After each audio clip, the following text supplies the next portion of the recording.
யார் பேச்சு கேட்டாலும் என் காதில் கேட்பதெல்லாம் உன் பேருதான், மெத்தம் உன் பேருதான். இத்தனை நினப்பு என் மேல இருந்தும் எட்டி போகலாமோ?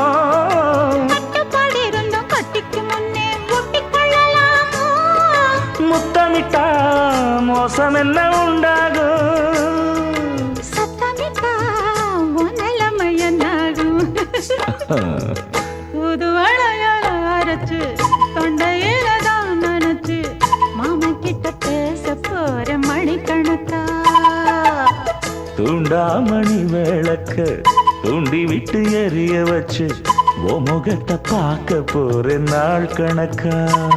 அந்த இந்திரன் சந்திரனும் மாமன் வந்தா எந்திரிச்சு நிக்கணும். அந்த ரம்பையும் ஊர்வசியும் மயிலுக்கு தொண்டுகள் செஞ்சிடணும்.